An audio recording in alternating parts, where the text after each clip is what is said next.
supposed to be here any second. So it's going to be Police Chief Barnes, and then Fire Chief Carbon, and then Massa Mayor Satya Rhodes Conway, and then County Executive Melissa Agard. And then we'll take questions after that. All right. See you then.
part where, again, I would normally start by saying good afternoon and thanking you for being here, but under these circumstances, I'll just give you a minute to start your live streams or do whatever you need to do.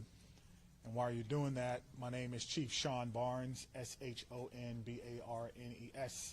I'm currently the Chief of Police for the Madison Police Department. I'll be providing a brief update of the school shooting that we had today in Madison. There is some information that we're not going to release because it's still an ever-evolving situation. You'll hear from some of our representatives from our city and from our county.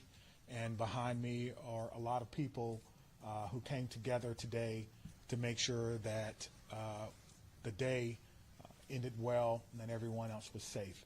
So with that being said, I'll go ahead and start my remarks. Today truly is a sad day for Madison and for our country. It is a day that I believe will live in our collective minds for a very, very long time. Here are the details. Today at 10:57 a.m., our team was called to the Abundant Life Christian School in reference to an active shooter. We know that 3 people are dead, including the suspect shooter. We know that the suspect shooter was a teenage student who attended the school. At this time, we're not releasing the age or gender of the student or any other identifying remarks about the student. 2 other people have died. That died were a teacher and a teenage student. 6 other people were injured. 2 students are now in critical condition in the hospital, and these injuries are considered life-threatening injuries. 4 students are also at other area hospitals with non-life-threatening injuries. But these are just the physical injuries that we know about. We know that this was the middle of the day, of a school day, and so there will be other injuries that we'll have to face for a very, very long time. And we're going to do everything we can as a community to heal those injuries as well. Many of you have asked me about the why of this. Why did this happen? What do we know? What was the motivation? I do not know. But I will tell you this, our detectives are working hard in the investigative process to find out as many answers as we can so that we can further prevent these things from happening, not only in this community, but in other communities around our country. I think we can all agree that enough is enough. And we have to come together to do everything we can to support our students, to prevent press conferences like these from happening again and again and again. The school building itself is clear. We've cleared the school. There's no other threats or danger to the community. We're in the process now of what we call reunification. And what that simply means is making sure that every student that was in the school is present and accounted for and returned to their loved ones. This usually takes a while, but we have practiced, unfortunately, and practice, and that's why we're able to reunify students with their parents within hours of a school shooting. The reunification is taking place at the Dean Clinic on Stoughton Road, and I certainly thank them for their help. Again, we need our public to find an alternate route. If that is your normal way home as we get closer to the end of the day, please be patient or find another route home. We're currently processing the scene. We're interviewing those who may have been witnesses, and we're obtaining search warrants to get additional information. And lastly, I want to just say thank you to everyone who's standing behind me, the organizations and agencies that they represent, the men and women of the Madison Police Department and Dane County Sheriff's Office who selflessly ran into a building not knowing what they were going to encounter. Many of you know this about me, but I started my professional career, if you will, as a public school teacher back in 1997. And I taught public school for 4 years. It was one of the greatest joys of my life before becoming a police officer.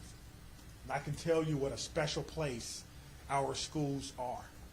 With that being said, we owe it to our community to do everything possible to ensure that it's not only a special place, but a safe place as well. And we're going to continue to do that. So we ask for your patience as information is coming in. We will do the best that we can to bring you accurate and timely information, but we want to make sure that our public knows that we're working extremely hard on this particular incident. There are a lot of people involved, and certainly we're going to come together as a community. I'd like to bring up at this time Police Fire Chief Chris Carter. Thank you, Chief Barnes. Before I start, the only thing I can say is this is not a place that any fire chief or any one of us would ever want to be, and I can't believe I'm standing here today talking about this incident. The fire department is a part of this community, much like all of the folks standing up here with me today. Our hearts are with and our arms are around everybody impacted today and everybody within our community. With that, I won't repeat the details shared by Chief Barnes, but I will share with you the fire department activity for today. Much like Chief Barnes mentioned, at 10:57, we were also dispatched with Engine 5 and Medic 5 to the same location. Throughout the course of the incident, we responded with 5 engine companies, 4 ladder companies, 15 ambulances. I would like to take a moment and share our gratitude for our county partners throughout a multitude of EMS and fire agencies that joined us in the response today. We also had 11 off-duty chief officers that came in on this response. So it was a tremendous response from the fire department. We transported 4 patients to St. Mary's. We transported 3 patients to the University of Wisconsin hospitals. On the arrival of our crews, I can say my gratitude to our membership for what they did and their selfless actions today. It's hard for me to place into words what they ran into as well. They did that immediately, they did that selflessly, and within the course of 15 minutes, from the first transport to the last transport, all the patients were on their way to the hospital. So to our membership within the Madison Fire Department and within all the emergency services, my gratitude, my recognition of the work that goes into this, the training that went into this, that again, we had hoped we would never have to put into practice. One more time on behalf of the Madison Fire Department, our hearts are with you, our arms are around you, and we will be with you throughout the duration of this. So at this point, I'll step aside, turn it over to the mayor. Thank you, Chiefs, both of you. This is an incredibly sad day for our community. As you've heard, there is no danger to the community at this time, but our entire community has been impacted by this tragic incident. On behalf of the Common Council and the City of Madison staff, I want to offer our heartfelt condolences to the victims and families and to the whole Abundant Life community. Our focus now is on supporting them and supporting the victims and their families. And we will continue to do that through the coming days and weeks. I also want to thank our first responders, the police, fire, the medical staff, for their quick action and their life-saving efforts. As you've heard already, this is a whole of government response. It is not just police and fire. It is not just City of Madison. We have folks from all around the county. We have folks from multiple agencies engaged in both the initial immediate response and the ongoing support, and will be engaged for days and weeks to come. I also want to thank the White House and the governor and others in the federal government and state government for reaching out to offer their support and help. And we will be drawing on resources as needed going forward.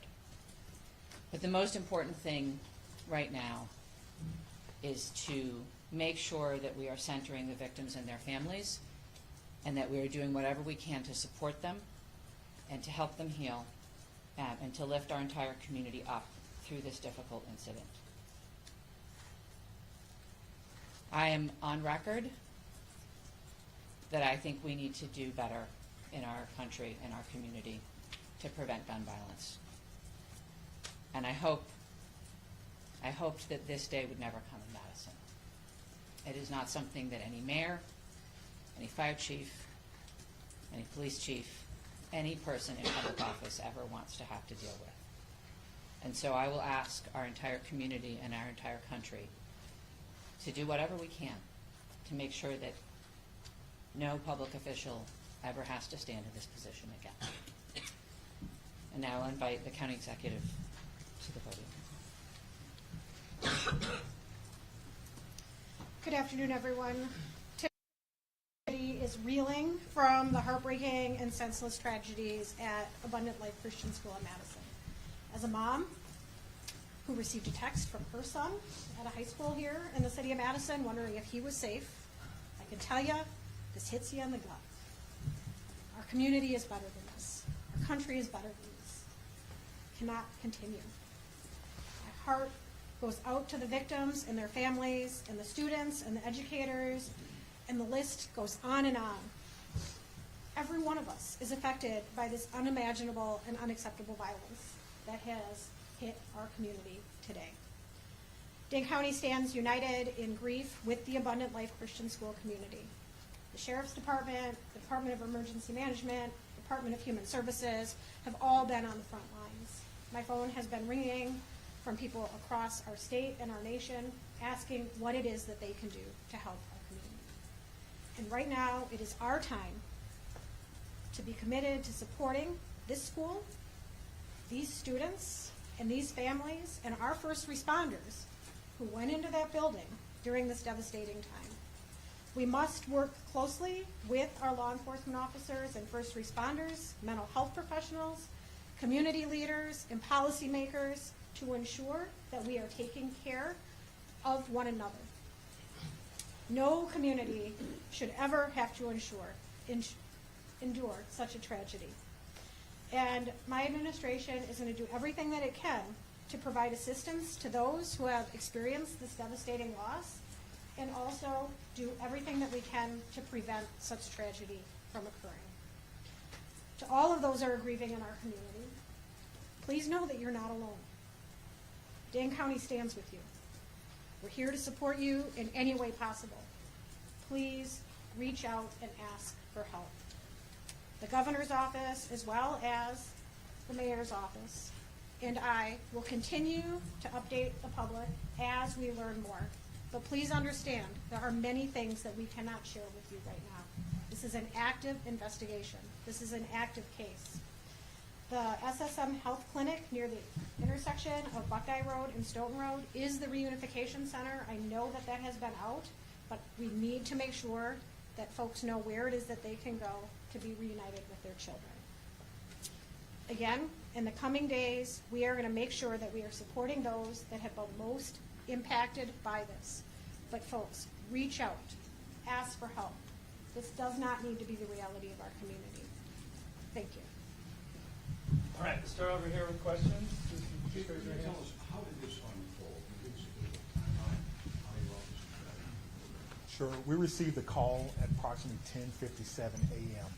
Someone from the school called 911 to report that there was an active shooter. That means something different to us, obviously. There's different protocols that go out, tone alerts even, so that even if officers are busy doing other things, they respond. One of the things that I do want to note is that our training center is about 3 miles from there. We have special event team medics, those that work at the fire department, responded to this particular scene from their training day. So what began as a training day became an actual day. And so that's how this call originally came. Nicholas, did you have a question? What can you tell us, if anything, more about the shooter and what their motivations were, or have you made contact with their family members? Anything updated on that? Sure, there's nothing new that I can tell you about the shooter at this time. Again, as difficult as today is, that's still someone's child that's gone. That's still someone that has to deal with what happened today. And so we want to make sure that we can ensure as much cooperation as we can. You asked me about why, as I stated before. I don't know why, and I felt like if we did know why, we could stop these things from happening. But what I will tell you is, as soon as we are done with the investigation, any information that we uncover that will not compromise the safety of anyone involved or compromise the confidentiality of any of these children that are involved, we'll tell you. I just ask for your patience. All right, over there. Sorry. Go right ahead. We know it was a handgun. We know a handgun was recovered. All right, sit down right there. Shooting confined to one classroom, or did it spread out? We know it was confined to one space. I do not know if it was a classroom or a hallway. One of the things that we've gotten very good at, certainly different from in my day, is that if you do not need to be in a crime scene, you do not need to go to a crime scene. And so the crime scene and those persons who were involved, they have that crime scene locked down. I did not go or enter into that crime scene. But if you can imagine, most schools, the students go together, but they are segregated. So on each different floor, in each different group. And so there's no evidence that anyone else was injured that was not in the age group. Any other? What can you say at this time about how school staff responded? I cannot speak to how the school staff responded. We did have injuries, but could have always, of course, had additional injuries. I do not know what the school's protocols are. Again, this is a private Christian school. I know that we have a very good rapport with MMSD, Madison Metropolitan Schools, public schools. So we have done trainings for them before, but I would assume that most of the teachers have the same or some similar type of training as a part of their certification. There's conflicting reports online about how many students are enrolled at this school. Can you confirm approximately how many students? I do not know how many students attend the school, but their website says that they serve about 200 families. Right in the back, White. What kind of support systems are being made available to people who are That's a good question. As you heard from our mayor and our county exec, we have services within our government that will be made available to them. I have a lot of confidence that they're going to follow through on that, and we'll make sure that persons who need to. Do you guys want to speak to that? Dane County Human Services, as well as the Red Cross and other consolidated agencies, are already on scene. And we will continue to be on scene, and those resources will be bolstered. Again, please reach out. You are not alone. We are going to navigate this together, and there are people who are affected by this trauma who are not in the reunification center or at the school. We need folks to be reaching out because we do have resources available. Thanks, Sophie. Did you know if Abundant Christian Life School, did they have a school resource officer in place?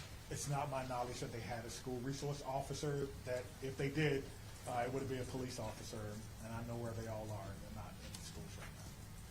Get you in the back there. So in terms of witnesses that we mentioned about investigation, what does that look like? How many Sure. witnesses are you guys speaking of? Sure. So the detectives will talk to anyone who may have seen this particular event unfold.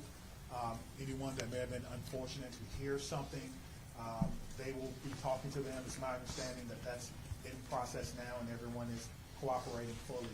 That will give us an idea of not only what unfolded, but it could answer the question to motivation, because again, the students who unfortunately had to witness this. But that's not something that we want to rush. We're not going to interrogate students. We're going to give them an opportunity to come in and speak to what they may have saw when they feel ready, which is why some of these questions can't be answered now. All right, Inspector Room. How do you reassure the community that it's still okay to go back to school? I mean, everybody's got kids, and I think, maybe it happened at this school, but there's everybody that's got kids anywhere, right? This in Dane County, it's gonna be hard. Yeah, I think you're asking me, how can I say 100% that no child will ever be harmed in school? I can't. No police chief can. But all I can tell you is that we have systems in place so that if something happens, we can respond like we did today.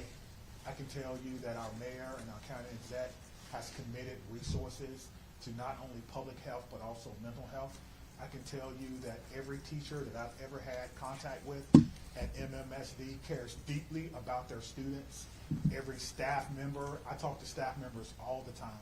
who tell me things that are going on in the schools and want to do whatever they can, even if it's under anonymity, to let me know that they want to have a safe school.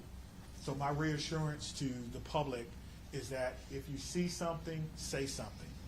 If you know someone who may be going through a difficult time, please reach out to someone. And I think what I can do is make sure that our police department is transparent and open and honest and inviting for people to call and give information. I think MMSD does an excellent job of that, and the same thing can be said for any other private school. If you want to give information or you need someone to talk to, I can promise you we'll have someone there to get that information. All right, then. Understanding that this is a private school you may not be as familiar with, what are the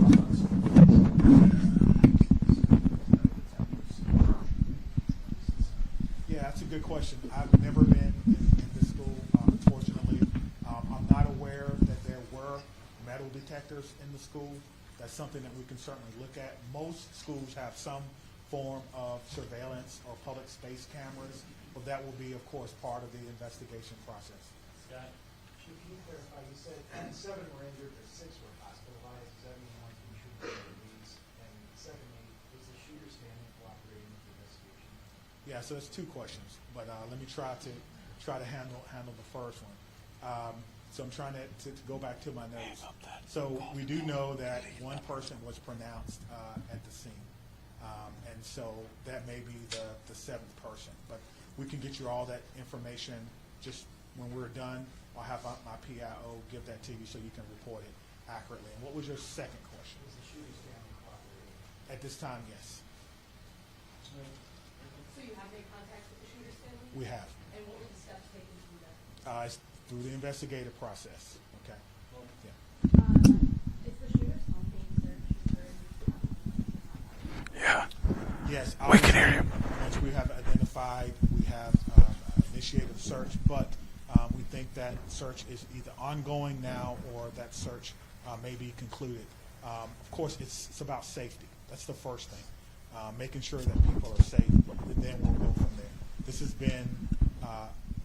been, an amazing day for everyone. And so if you have someone who is deceased, who may have been a shooter, you want to make sure that their family is okay. You don't know. And so that is what we're doing right now. It is about the safety of everyone. This is going to be a long day for the Madison Police Department. We just want some of your patience. Are you aware, had the school had any prior threats? And then just, jumping off of that, do you know if the shooter had any prior contact with law enforcement? We do not know that the shooter had any prior contact with law enforcement, but I did do a check of the school. There were some calls, but they were like 911 hang-ups, things of that nature. There was nothing that suggested that the school was a place that violence would occur. Chief, earlier that you mentioned that the shooter died of a self-inflicted burn. Did that happen before officers arrived at the school, or when the shooter saw officers coming into the school? Yeah, so let me say that the cause and manner in which the shooter died will be determined by the inmate. But what I can tell you is the shooter was dead upon our arrival, police department arrival, and no officers fired their weapons. Okay? Lucas? What are these search warrants you're executing, or are they at the residence or like the device the shooter had? What do you, I'm sorry. The extent of the search warrant. Yeah, so the extent of the search warrant is to be able to go in a place that we don't have permission to be in and make sure that everyone is okay. And then if there's any evidence that we think we need to collect, we can only do that with the use of a search warrant. And so, again, we have to determine if there is evidence that we will need. Everyone wants to know what led up to this. Are there any additional threats to public safety? Is this person or was this person by themselves? There are a lot of questions that we want to answer, but we have to answer the safety questions first, and then we'll move on to some of the more investigatory questions. Are you in possession of any of the shooter's devices? I am not, no. Catherine? I'm wondering about metal detectors. You mentioned in the first meeting that you were not a fan, and that this school probably doesn't have them, and do other schools that do? Do you think that that's something we should start talking about, metal detectors in schools? I guess the question is, would you want your child to go to a school with or without metal detectors? I can't answer that. I Like can't. right now, it's not Yeah, without. yeah, absolutely. So the idea is to create the safest environment that we can without metal detectors. That is my answer. Chief, this was a shooting at a Christian school right before the current Christmas holiday. Can you address the impact of that? And is the Christmas holiday at all, in your belief, related to, as a motivation for the shooting? Yeah, so to the question of motivation, we don't know why, but to the question of so close to Christmas, we have a lot of people going to be impacted. If it's a Christian school, then obviously our holidays, our Christian holidays are very important to the students, very important. It's a time for family. Students probably getting ready to go out on break, and now the break will be a little less about celebrating Christmas than more about celebrating perhaps friends and loved ones and staff members who perhaps lost their life. That's why I'm asking everyone to, of course, keep Abundant Life Christian School in your thoughts and in your prayers, and we'll get a couple more. Okay, real quick, Phoebe. So it's a private school that they public money in the value system, so what has this revealed about maybe gaps in security or training for staff? And is that something you're thinking about whether schools are private or state funded, what we need to do, you know, when public schools when it comes to safety? Well, what I'm telling you is that in 1997, I began my professional career as a public school teacher. I taught history for 4 years before becoming a police officer. So I did not get far enough to take courses in administration and budgeting of schools. I don't know what governs private schools, if they receive money, where that comes from. That would probably be a question that you would probably need to ask someone who's more intimately involved in the school system, and what their requirements are if they do receive that. But you could probably compare what has happened or what goes on, their security measures, with the security measures of any school in MSD, and then that will may give you an answer. That's a very, Just one very quick follow-up.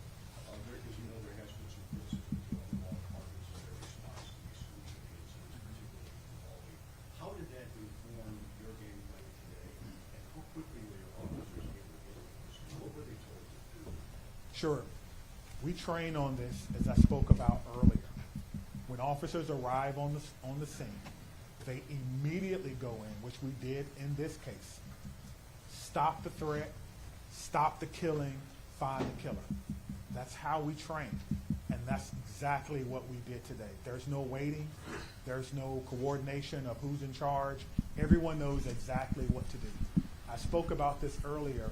We train on this constantly. Our commanders, including the fire chief and I, was in a commander's training less than 2 weeks ago, going over this exact same scenario for another fictional location. And so all of that came into play today, and our officers performed extremely well based on their training and based on the expectations that they know exactly what to do. Stop the threat, stop the killing, find the threat. Chief, was the can we just do one more? What was the whether this was a current student? Hold on, right here. Thank you, all. Yeah. I think the questions have been asked, and we're straying a little far from what's most important at this point in time, and that is the victims and their families. I have 3 things to add. First of all, there is a lot that our community can and will do in the coming days to support the victims and their families, and we will have more information at future briefings. If anyone, and I would urge you all to include this in your stories, if anyone needs mental health support as a result of this incident and the coverage of it, I encourage them to reach out to 988 by phone or text and to get the mental health support that they need. It is incredibly important that we take care of our community in this very difficult time. We all have a role in preventing gun violence. Our entire community needs to be part of the solution here. There are many things that we can do, and we can have those conversations in coming days. But first and foremost, what needs to be a priority for all of us is supporting our young people. And that is where our community's attention needs to turn at this point in time. The police department, the fire department, the city, the county will share additional information about the investigation as it becomes available. But I urge you all to help our community find resources to support their mental health and to find resources to support the victims and families at this time. Thank you all. It'll be at cityofmadison.com. Me, Stephanie, and Cynthia will stick around and answer any other questions, folks. That's all. Let me say just before I go, because the mayor mentioned that this was a whole of government response. It certainly was, and there's so many people that we want to thank. We cannot thank everyone, but it's also a whole of law enforcement response. Even though we are in different agencies, we all have the same training, and so I want to thank our partners with the FBI who are here with me today, partners with the ATF, Dane County Emergency Management. Of course, we already talked about our fire department. We've got calls from the Attorney General of the United States, Wisconsin State Patrol, our governor's office, State Patrol, Monona, as well as our sheriff's office. I know I may have left someone out, but thank you for how you responded professionally, quickly, and according to the way that we all trained, and it all came together to ensure that no other persons were hurt. Thank you. Chief, could you just say what time you guys made entry? We just want to nail that detail down. 10:57. That's the time you made entry. In 1 minute? How long does it take till they arrive to the scene? How long does it take till they arrive to the scene if they receive the call at 10:57? Yeah, so I will work on getting that information for our next media briefing. We plan to meet here at 5:30 tonight, and I will work on getting that information. I don't have that information. I can. They want to go live, they said. Okay, and also with respect to social media at all? Hey, That is something, yep. that is I'm right behind an investigation as well. I'm going to be right behind you. They want to take me right now. Yeah, no worries.